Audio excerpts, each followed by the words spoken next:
Welcome to Season 2. This is Rein It In. I'm Matt. And this is Rachel. So Rein It In is a conversational podcast between two married nerds eating, drinking, and traveling through life. Yep. We also are a low edit podcast, which means that we have a conversation and then we send it out to you. Yeah. Thus, the Rein It In title. We try to keep our asides mostly kind of maybe reined in. Yeah, and with Season 2, we're kicking things off. We're changing the structure just a little bit, but hardly at all.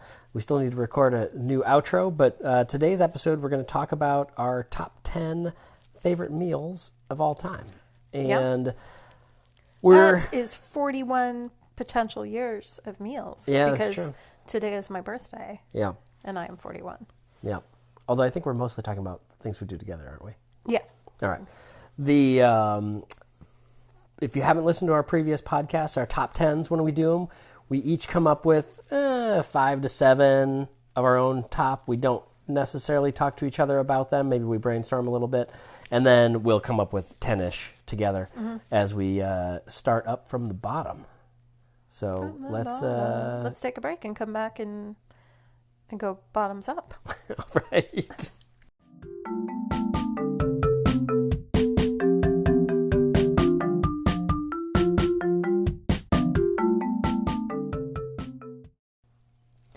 I'm going to go back, but not like way, way back, but back to our honeymoon for our first one and say Café de los Artistes.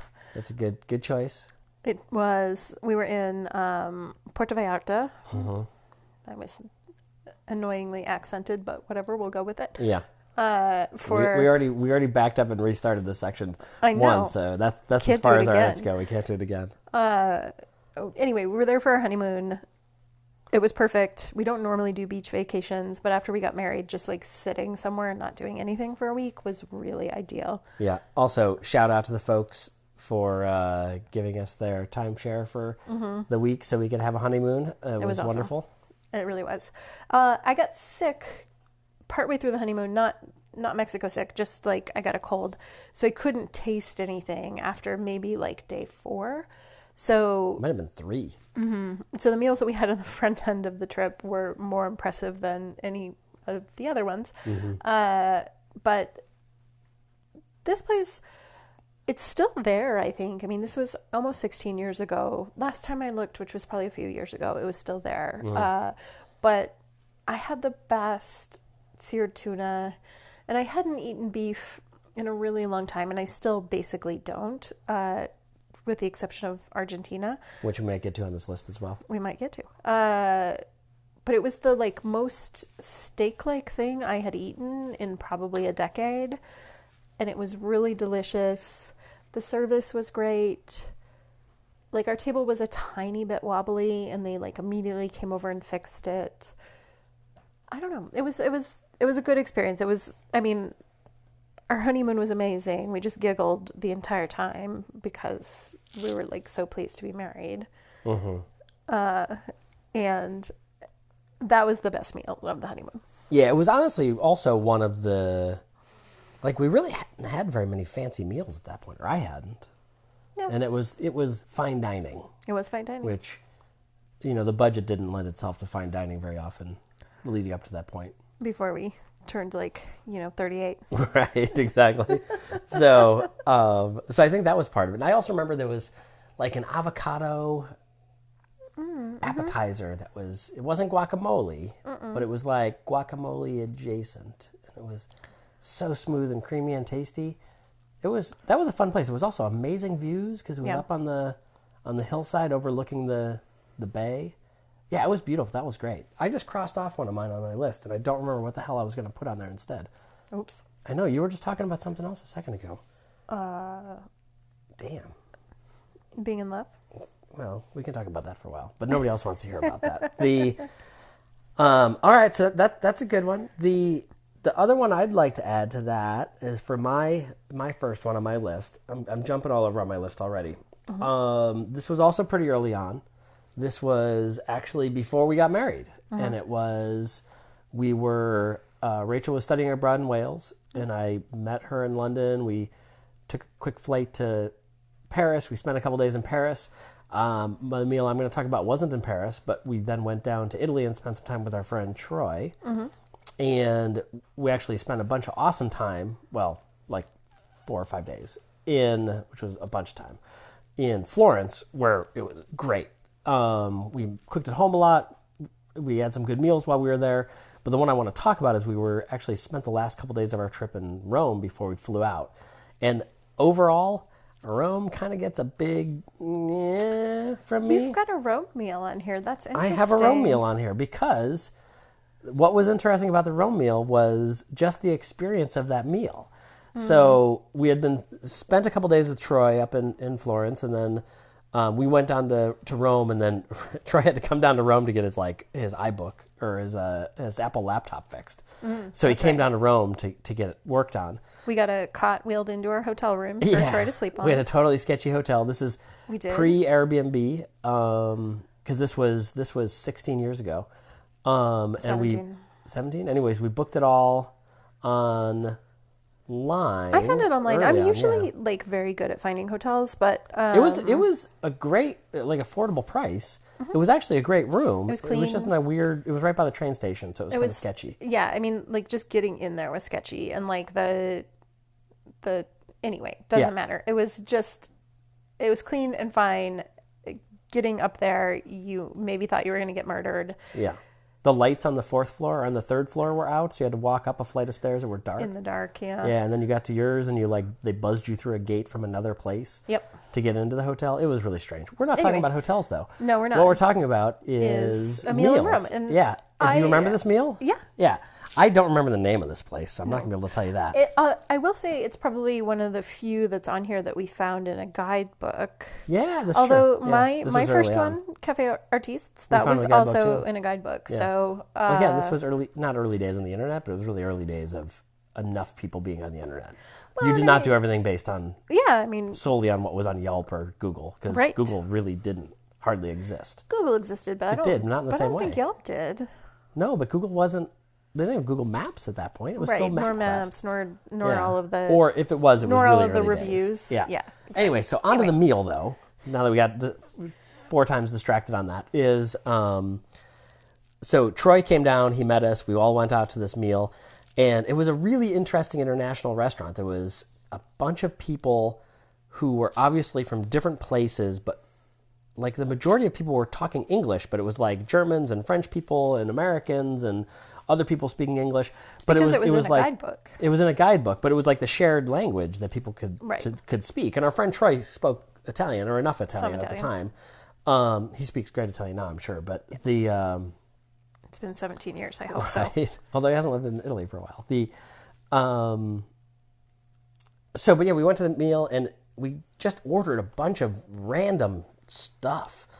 We got like aperitifs and we got cocktails. We had chartreuse for the first time ever there. That was actually, I guess we had that maybe as dessert wine or something. You don't. You'd get that first, right? But we ate and drank a ton of food. We were, I wouldn't say rowdy in like an irritating way, but we were boisterous.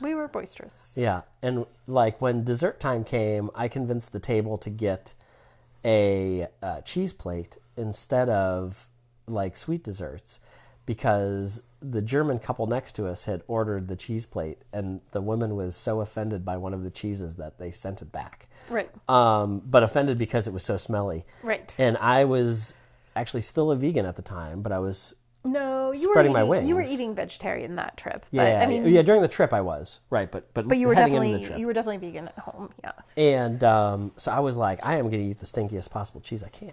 Right. That's still your philosophy. Yeah. And so, but it came, maybe we've talked about this on the podcast before. Maybe we haven't. I've talked to other people about it. But the best part about it was our friend Troy prompted me on how to ask in Italian, like, what type of cheese is this? Which I'm sure was really easy. Even if I thought about it now, I could probably figure it out. And the waiter's response in English was, it is French. Well, it's a French accent, but yeah. But it was like a basically a fermented cheese inside of, I don't know if it was fermented, inside of chestnut leaf. Yeah. It was interesting, but it definitely tasted a little bit like garbage. Yep. Not necessarily in a bad way, but the meal itself was great. And the best part about the meal, too, because it was the meal experience, we ate a lot of food. And at the time, Troy said there was a law that they were supposed to give you an itemized receipt, and you were supposed to be able to show that itemized receipt within a block of the restaurant, wherever you came from. And we were there for like 2 hours, just having a good old time.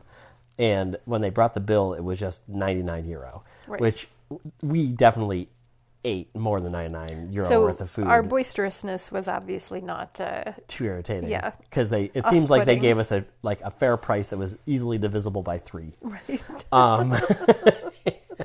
So yeah, it was pretty fun. That was just a fun night. Yeah, it was. Yeah. And that's a good like friend meal experience. Okay, so we're Yeah, gonna pick that was up a long time. Yeah, let's pick it up. well, we're gonna pick it up with my Italy Yeah. meal, Oh, you had an Italy meal too, huh? Venice. Oh shit, yeah, that was a good one. I didn't have that on mine. So we same trip, spent only one night in Venice. We took the train up. We actually had a really nice meal on the train because we were like in the first class car, and the first class car meal in Italy is lovely. It was like courses. Anyway, I don't remember that much, but I don't remember a lot of things. we got to Venice. We walked around a lot. We got lost a lot. That is what you do in Venice. We were looking for places to get dinner.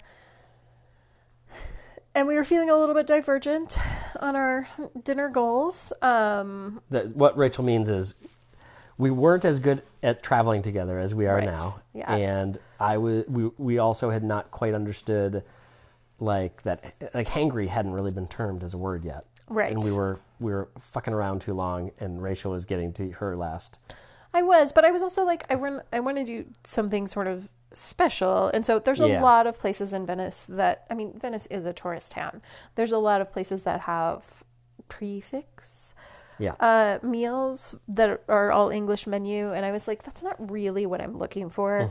You were on way more on top of this stuff than I was. Yeah. So I was looking for easy. like there was a group of people speaking Italian that walked down the street past us and went into a place. And They were all people like our age now too. Then I think Right, about yeah. it. But I They thought were they were like like a 40. bunch of oldsters. yeah. And so I was like, that seems like a wise choice. And then we went and looked at the menu, and the menu was all handwritten And in Italian. and in Italian. And I was like, this also seems like a wise choice. Yeah. And then we walked away, and I was like, shit, no, we shouldn't walk away. So we talked it out. We went back. This is also pre-marriage too. This was pre-marriage. You decided to keep putting up with me. We did good. Yeah. But the meal was great. So we did end up going back there. They didn't speak very much English. Did they bring someone out from the dish room to talk English to us? Yes. Which was fine. I mean, we Yeah. didn't really need that much English. But, I mean, you didn't also have the, ease of Google Translate action that you have now. Yeah. We definitely had a phrase book in my back pocket. We had the full, 3 courses, Italian, Yeah. pasta course and, meat course and the whole I thing. remember there was an eggplant with a lot of cheese that was amazing. That was really good. You had, I had carpaccio. Of swordfish. Swordfish. Yeah, I that was had really good. tuna. Yeah. It was also a Sicilian Yeah, restaurant. we so- found that out later on, right? and it was during Lent, so almost everything on the menu was fish, which was perfect, for, us. Yeah. So everything we had was either fish or vegetable. Yeah. Some really good cannoli, some wine. Anyway, it was a really nice experience, and it was just Yeah. for choosing restaurants, because the first 2 that we've talked about were in guidebooks. This one we went off Yeah, just guidebook. random. Yeah. And just followed some people that seemed to be having a good time, and Yeah, the tip on this one is stalk the locals. and looked like they knew where they were going. Yeah. Yeah. Look for the people you aspire to be that are looking for the restaurant. Not that we're aspiring to be a bunch of that you want to consume. yeah, in. oldsters at the time, but yeah, we were looking for something a little fancier, so you follow the people who are in suits. I mean, they didn't look stuffy suits if I remember, because they just look like handsome. Yeah. Stylish. Right. So yeah, that's a good one. That's a good one. All right, so that's 3. 3. Yeah. I'm going to diverge here a little bit. I'm going to shift gears. I'm going to go for more of a concept that I want to add to the list, which is, in general, our travel breakfasts, and in specific, the Japanese breakfasts we had. So when we travel, we often stay in Airbnbs. And actually, don't really get too far off track here, but like 1 year ago, we were here in this same inn, sitting on this couch looking at this fireplace in North Georgia mountains. I think it was our episode 3 or 4 was one of our early first episodes. This is not an Airbnb. No, this is not an Airbnb, right? This is just a B&B, Beechwood Inn. And we would definitely recommend it. It's cozy and quaint and nice and friendly, and they have a fancy Saturday meal. It did not make the my top 5 list, but it's a good meal. Everything's like, it's farm to table, it's small seating. Of like places that I've particularly made it a point to come back to, like. Yeah, it's because of the food too. Right. Oh. Yeah. Anyway. So that's not this one, but it's breakfast. Nope. So a lot of times we'll stay at Airbnbs, and my job is generally to wake up a little bit earlier and start breakfast while either Rachel catches a couple extra Z's because I fall asleep quicker than she does, or you start in the shower. And in Japan, we had the lightest, fluffiest, wonderfulest bread. We've talked about this on our Japan episodes. I think it's milk bread is what it is. And it's just magical toast. Not made in a toaster, made with a butter in a frying pan. Yeah, butter in a frying pan. And the butter that we had in Hokkaido is so good. And you just toast it up in the frying pan, and then I'd fry up an egg and maybe fry up like a piece of flat ham, like Canadian bacon-y kind of ham, and maybe melt some cheese on it or something like that. Oh, they were just fun. They were nice. But of the real breakfasts we got in Japan, the Sweden Terrace was my favorite. They had this like artisan natto. If you don't know what natto is, you will probably hate it. If you do know what natto everyone hates it. You either hate it or you love it. It's really interesting. It's fermented soybeans in a kind of a specific bacteria, natto bacillus or something like that. And it's funky. It's a little cheesy. It's good. But it was like so good, the one that was there. So Japanese breakfast in general, but Airbnb breakfast in general, and then Japanese breakfast more specifically. I will say that Matt had a minor surgical procedure done, and when he woke up from it, he informed me that he wanted natto. Yeah. Well, I was trying to rebuild my biome. And I was like, are you sure about that? Anyway, but then the doctor said no fiber for a day. Right. So we were all saved. Anyway, okay. We got one more before the break? Yeah, then one we're more doing before 5 the and 5? break. I don't have a theme-wise one, but I will say that I always appreciate that Matt cooks breakfast on our vacations, even on our honeymoon where we were in a little apartment. Yeah. And yeah. I love breakfast, and I enjoy cooking. I enjoy cooking breakfast. Yeah. And it's basically the greatest thing ever. Yeah. Okay. Where am I at? Is there a good transition on this one? Yes, I think so. So to stick with the like nostalgia. Anyway, whatever. I'm gonna go with Millennium. The first time we ate at Millennium. Oh, okay. That was on my list too. San Francisco. Yeah. So this also goes back to Matt's vegan days. Millennium's a fancy vegan restaurant in San Francisco. I believe it's still there. Yeah, it was in the Tenderloin, and then it moved into a fancier neighborhood last time we were there, which was like 10, 12 years ago. Yeah, it's been a long time since we've been to San Francisco. But that was the second vacation that Matt and I went on together, was to San Francisco. And again, like sort of early on fancy restaurant eating. But the food that we had there was so good. And the dessert I had was amazing. It was like all this lavender scented peach stuff. Yeah. And we bought their cookbook, and there's a few things in their cookbook which are killer.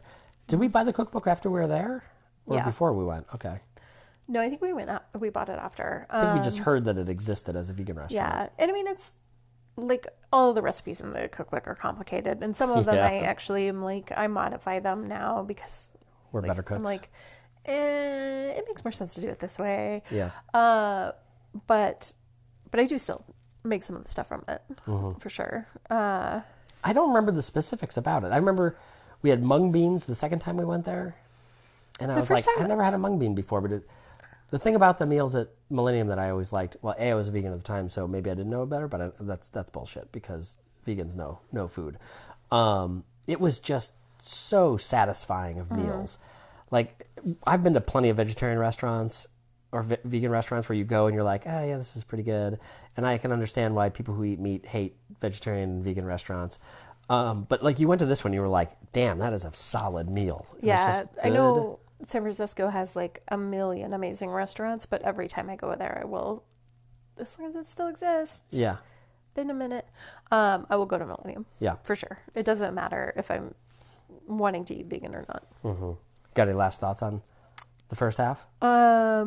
These were all the nostalgia ones. So these are all the nostalgia ones. These were all way backs. Really? I got the rest of mine are way backs. Oh, really? Well, maybe not.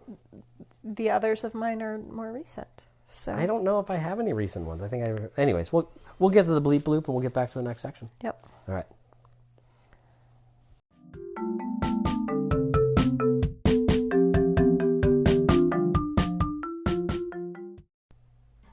All right, evidently I'm stuck in nostalgia for this one. I'm going to go back another way back. This is back to the vegan days again, too, for some reason. Way back machine. Why are all these... Anyways, back my first job in IT, I work in IT now, the first job I had in IT, I worked for a small regional internet service provider that got bought by a medium-sized regional ISP, internet service provider, and but we didn't necessarily know that's what was happening. We had our holiday meal and I only worked there for like a year, but it was always known that there was a holiday meal. And so the owner, who liked to splurge out a little bit, he came kind of from a family with some money. Trust fund. Yeah, trust baby. fund. But he was challenging sometimes, but I think generally he's a good person. I mean, he generally used his trust fund for good, not ill. Yeah, you know. right. Yeah. It's cool. The like this example. Yeah, good, he not ill. also like lived in the jungle in Mexico for a while and was like helping people get their stories up on the internet. Right, yeah. Back like 20 years ago. Anyway, the generally for good, right? Or good, not ill. Or not ill, at least. The but they known to have a Christmas party. So he had a big Christmas party. There was a fancy restaurant in Fort Collins at the time that has closed way long time ago. Was it called Chavino? It was something like that. It was like... No, it's not Chavino. I can't believe you didn't look up the name of it. I didn't look up the name of any of these things. This is like... I'm not doing research. This is my memory. It wasn't Chavino. Where is Chavino from? That's here in... It doesn't matter where it is. No, anyways, because it's gone. It was some sort of Italian-y sort of place. It was definitely an Italian restaurant. Yeah, and it was also a fine dining establishment. It was. And also like not downtown, so it was like kind of in a weird... Yeah, it was only a strip mall. Strip mall-y kind of place, so you wouldn't expect it to be as good as it was, but it was very good. But I think it was like, that's where the chef, who was Italian, had like probably just got some good space. Yeah. Anyways, the, the owner of the company rented out a portion of the restaurant, and he was personal friends with the chef and owner of the restaurant. And so he had a courses meal set for everybody, and there was probably like 12 or 14 of us or something, because the company was not very big at that point. Not everyone could make it. And, we had some spouses or partners and such. Maybe it was like 18 people or something. Yeah. It was a pretty good size. Yeah, it was probably 18 or 20. Yeah, I think 20 is good. So it was like 3 or 4 courses. He had individual wines paired with each one of the courses. Like, this is something you hear about now, and it was so outside of our realm at that point. But the awesomest part about it was the owner of the company knew that I was a vegan and respected that, and talked to the chef, and the chef took it as a fun challenge. So he had created a variant of each one of the courses that everybody else had that was vegan. And what was really nice about it wasn't just like, okay, you get a mushroom, you get a salad. It was like he made it so it was similar flavors, so it matched the same wines. And I just remember every one of the courses was just blew my mind. It was so good, and it was just such a fun experience. Drinking way too much wine, and then of course, different glass for every wine. Yeah, different glass, different shape, right? And I think, they were definitely like refilling on glasses during it, because I remember we drank quite a bit. But and then of course during the meal he tells us that he sold the company to another company, and it turned out well, right? Like, I'm sure he made some good money. I ended up having my career start to take off. I spent a long time at that company, built some great friendships and found some awesome mentors. So that was like overall a great experience. But the meal was just great. Yep. Yeah. It was a very good meal. Agreed. So courses. Yeah. I'm going to jump us ahead. Okay. So far ahead. Getting away from the to like 3 days from now when we're going to have a great courses meal. No, I'm just kidding. No, right. No. But my favorite sushi meal that I've had in the United States was at a place called Brush Izakaya in Decatur. Damn. And that was the most expensive meal we've ever had. Yeah, and you haven't done any research to find out if this is called a meal. I forget what it's called. It's not omakase or something like that. It's something similar to that, maybe. How did I say it? But yeah, it's like the sushi chef sets it for you and makes it for you. And yes, so we were at the sushi bar. There was us and one other couple, both doing this. You got, I don't remember how many courses, like maybe 6 sort of courses of sushi. I don't know. Yeah, 5. I think it was like in 3 sets, maybe, or 4 sets of 3 or something like that. Yeah. Yeah. So, because there was like, anyway, whatever. It was delicious. Yeah. It was the best sushi I've had in the U.S. Well, what was nice about it too is he just made it right in front of us, and he talked to us about what it was, and kind of explained sort of like where things were sourced or how they were prepared, and sort of why you would do it that way. And so you got a little mini lesson as part of it.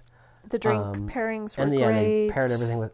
I mean, there were like things that I don't normally alcohols. like. You know, like I'm not a huge fan of mackerel, and the mackerel there, I was like, oh, I can understand why people want to eat this. Like, yeah, because you had mackerel a few times before, and we're always like, yeah. And I was like, I would order mackerel at this place again.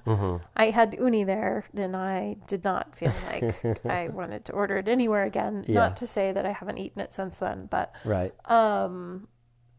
But like one of the best ones was like one of the courses was tuna from 3 different parts, like physical parts of the tuna. Yeah. So you could just taste the difference between like where the different like fillets came from. Yeah. That was really amazing. So that's my top sushi in America. For sure. Yeah.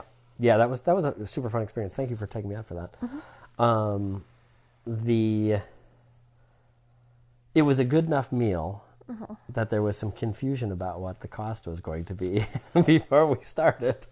And Rachel was like, let's just do it. And so I was a little bit irritable when we first started. And by the end, it was like... It was worth it. It was worth it. It was just such an interesting experience. Definitely not something you're doing every year. Well, I mean, maybe you are, but not something we're doing. Like, it's going to be every, 5-10 years before we consider doing something like that. It wasn't that expensive. No, but still. But it was... There's a lot of other experiences But it was to have, pricey. too. But, I mean, you can go to this same place in Atlanta, in Decatur, and just get, a regular sushi dinner or a bowl of ramen. Yeah.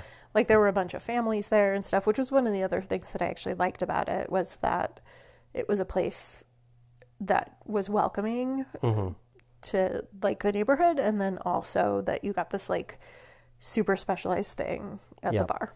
And for anybody who listens to this that is into Japanese food and lives in Atlanta, the chef of Brush Izakaya chef owner, I think he's the chef owner, opened up a second restaurant in, maybe has more than 2, but in Midtown called Momonoki. And which is like a play on Peachtree, and they have some awesome ramens and some different. I mean, it's the best kind of ramen, street foody kind of stuff. Best ramen that I've had in Atlanta. Yeah, So, all right. So I'm gonna steal maybe something else on your list, or maybe you assumed I would do this, but this seems like a good transition for best sushi that we've had in the world, which would be when we were in Japan. And again, plugging our old episodes of the Japan podcast that we had back earlier last year. We had sushi 3 times. We had conveyor belt sushi. we had conveyor belt sushi twice, actually. Did we? Kind of. Oh, yeah. The other one was kind of, but yeah. The first one was like the one you see on the YouTube videos where they came out on little Speedo plates and stopped at your thing. And it was silly and fun. The thing about that place though was we ate a fair amount of sushi. I would not say a boatload of sushi, but like just shy of a boatload. And the whole meal was like $35. Yeah. And that included drinks. Yeah, like, right. We had booze Soju. with that as well. Yeah. So if you happen to be in Japan, you hear this. If you go to like a conveyor belt sushi place, it's going to be not as good as the best sushi you're going to have in the States by any means, but it's going to be better than mediocre sushi that you'll have here. The cuts of fish aren't going to be quite as big, but it's going to be killer for like really pretty inexpensive. Yeah. Like $1 a piece of fish. And there was a long line at the place that we went to, fast. but it moved really fast. Like I was like, I don't want to wait in this line. Let's go. But someone who spoke English was like, no, it moves super fast. Just like, just chill. And I was like, okay. Yeah, because they move you in and out, and it's quick. But that's not what we were talking about. What we're going to talk about is actually the amazing sushi we did have. And we didn't really compare too many notes. We were talking about this one a little bit beforehand. There were two places we went. One was in Aomori, which overall I enjoyed the fish a little bit better there. Mm-hmm. We had a raw shrimp there that blew my mind. Like normally here in the States they give you shrimp and it's cooked and it's meh, and they're just kind of like filling, so they can like put in something cheaper with the more expensive stuff. There it was a raw shrimp and it was just amazing.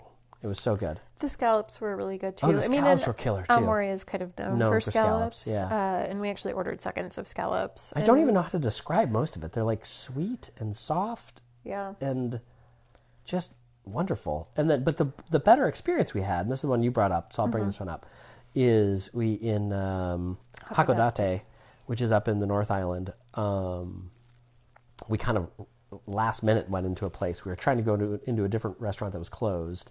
And we went into this sushi restaurant because I really had to pee. I was like, we got to find a place to go. Like, and it's next door to the place we were going to go. And we walked in there and there was no one in there except for one other Japanese guy. Yeah. And as soon as we walked in, he stood up and was obviously like, well, see you later. Yeah. I'm pretty sure what he said in Japanese was like, good luck with these fucking Americans. Yeah, basically. And you could see a little bit of concern. Yeah. Apprehension on the sushi chef's, that's a hard word to say. Sushi chef? Yeah. Sushi chef. On his face as we were sitting down. But like we'd been traveling for like over 2 weeks at that point. Mm-hmm. We do not speak very good Japanese. It was really, really little. But we ordered everything in Japanese. We didn't ask for an English menu. We chatted a little bit, did some pantomime. Yeah, like he gave us some stuff in English. We talked some stuff in Japanese. Like, like I think we did pretty good. Yeah, and all that was good. It was really good. By no means was it not good. We'd been drinking a little bit more at the first place too, but so was everybody else. There was a lot of drinking going on there. And, oh yeah, in Aomori for sure. And the interesting thing too, which I was not expecting in Japan, and this happened two places. When you order like the nicer sushi places, it seems like the chef just like reaches over the counter and wipes down the counter in front of you. There's a little bit of glass or a little bit of partition between you and them, but just reaches over and wipes down the counter in front of you, and then they just put your fish right on the table. On the counter, yeah. There's no like plates coming or anything like that, and it just comes out how they want. The first one actually, he was just like blump blump blump blump blump and just threw out of all of our stuff, and then we chose what we wanted to go. The thing that was kind of nice about the place in Hakodate too, though, was it was like, okay, here's the first one. Mm-hmm. This is clam or whatever it is. Here's the second one. This one's we had some good hand motions to get across the clam thing. Yeah, when we were communicating about what was that. Yep. So I would say that was an awesome experience, and it just tasted great. It was Biovalve. Fun. Is that what they're called? Biovalve. Yeah, sure.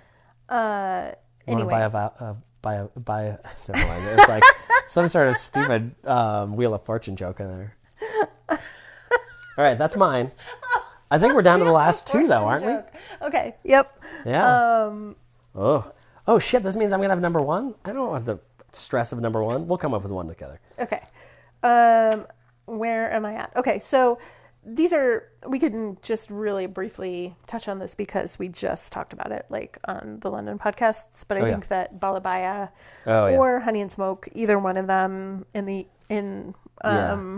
in Mediterranean, Lebanese. Those were both amazing. Get courses if you go. I think like depending on what neighborhood you're in, like one of them was right by the Tate Modern, and the other one was by some other shit that I don't remember. Oh, it was by the medical museum, the Wellcome Collection. Yeah.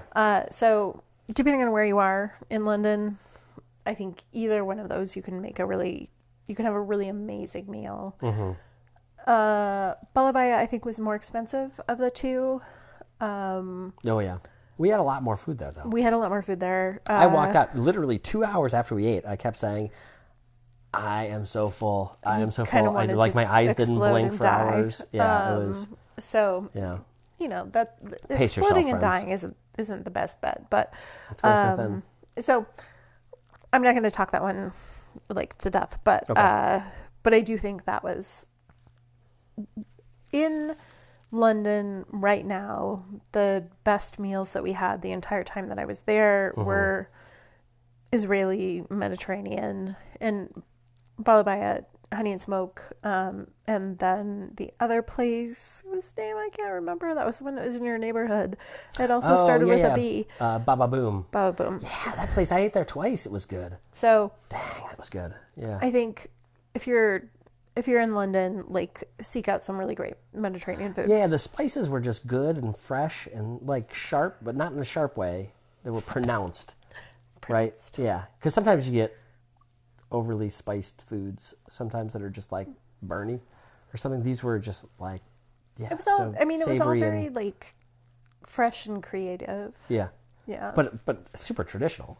Yeah. But just pushing the edges just a little bit yeah. or something. Yeah. It's really nice. All right. So we're not talking about that one. So that wasn't official number 2. I mean, it was official number 2. It just was. Oh, like, we're not talking about it. Do you have anything else on your list? It was just like a quickie. Okay. Because we already have talked about it. Yeah, I have a few more things on my list. You have a few more things on your list. But you All right. go. I'll go with. So this is gonna be more than a top 10, evidently. That's okay. I'm gonna go with kind of like breaking some of this. Of sometimes the best meal is more about the context in which that meal is had. Do you know where we're going with this one? Yeah. So. And this is on mine too. Okay, so when we were living in Fort Collins, well before we were married, although kind of in that trajectory of how we were negotiating when that was going to happen, we had gone backpacking a few times, and we did sort of like the zero impact. You take everything in your backpack. If you have to leave your waste, you bury it. I asked Matt to marry me while we were backpacking. Yeah, and it took me a couple years to say yes. Hard to believe now with how not hikey we are. I know, right? I know. I also burned my fingers so badly on that trip. That lamp. Oh my God. But anyway. we hiked like 5 miles into the place with all the crap on our back. But the nice thing about it was we're in this like beautiful meadow. That's still where I want my ashes scattered, world. Okay. Keep it in mind. What was the meadow? It was something meadow. Shit, now I'm not going to be able to remember it. But it was up near the CSU campus up there. But what was cool was we spent like 3 days up camping in a spot where we built the fire pit, and there was someone who was, I would say, 2 blocks away from us. If you're on city streets, it was enough that you could see their fire through the trees at night, and they were building some big fires. And you could hear them a little bit, but not enough that they were like really like neighbors. You could tell someone else was there, and you weren't like totally going to be murdered by a moose. Maybe you would. Fire danger wasn't. No, it yeah, it was a nice summer that summer. It was also springy. But so where this comes to though is, came back to Fort Collins and went home, took showers, and we went out to the Italian restaurant that we always ate at, which was called Bassetti's, and I'm sure it's still there. Bassetti's, it was a little bit more expensive than a normal meal for us, but it's not a real expensive place, right? No. It was like a $12, right, $12 to $14 sort of thing. I've been eating there forever. Yeah, I mean, it's been a while, but even when I didn't live in Fort Collins, we would eat meals there. Yeah, that's where my graduation dinner, I think, was there. And 2 of my graduation dinners, I'm pretty sure, were there. Yeah. But we had the meal there, and both of us were just like, this is the best food we've ever eaten in our lives. I know. We just came down from the mountain. We're just exhausted. We were all dirty, and we took a shower, and then we walked to Bassetti's from your house because we apparently were still feeling sassy. Yeah. We walked there. We had some delicious food.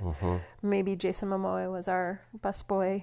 We're not sure. Right. Yeah, he worked at that restaurant for a while as a busboy. Yeah. So that's a shout out for you. You don't have to spend a bunch of money to have an amazing meal, right? Sometimes it's just a context. It's the friends you're with. It's the things you're doing. And I'd say just like watch for that being in the now or whatever. That's some bullshit stuff. But that is some bullshit stuff. Yeah, but should we end on that? I don't know. Should we end on being in the now? I mean, Bassetti's, I think, like that is all of these that we've talked through, right? Like they have all been good meals, but they've also been like, first time we went on maybe second time we went on a vacation together to San Francisco, like our honeymoon, like first international trip, which was Italy. Like all of these are special birthday events. Anyway. Yeah, right. Yeah, this was just the day. Yeah. Yeah. And like whenever I think what's the best meal I ever had, that's the first one that comes to mind. Yeah. Yeah. All right. Well, maybe that's a good wrap. That is a good wrap. All right. Well, this is season 2 that you're listening to now. This may be episode 20. I don't know what it is, but it's now season 2, episode 1. Wait, woo. And we're going to work on recording a new exit. But for now, you'll get to listen to the old one. But all that standard shit, right? We're on Instagram. We're on Facebook. We'll post some photos. Yeah. But we don't have any photos of some of these meals because they happened sometimes 20 years ago. Yeah, right. We'll have to come out. We're not even worth the help we're going to post for this one. It's going to be the hardest part of this podcast. Yeah, exactly. Yeah. But obligatory, if you enjoyed this at all, subscribe. Rate us on that podcast what is it? app that you do. Link, like, and subscribe, something. I don't know. Follow, subscribe, and kick. I don't know. I don't know how you'd kick it, but let's kick it. All right. Thanks, everybody. Have a good one. Bye.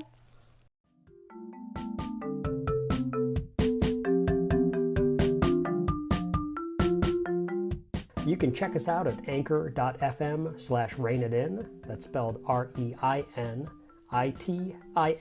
all one word, no spaces, and you can leave us a message there. You can also follow us at Instagram at rainitin_podcast or email us at rainitin@ssdpress.org, also spelled REINITIN at ssdpress.org. Thanks again to all of our friends and family for all the support and for putting up with us. Have a great day.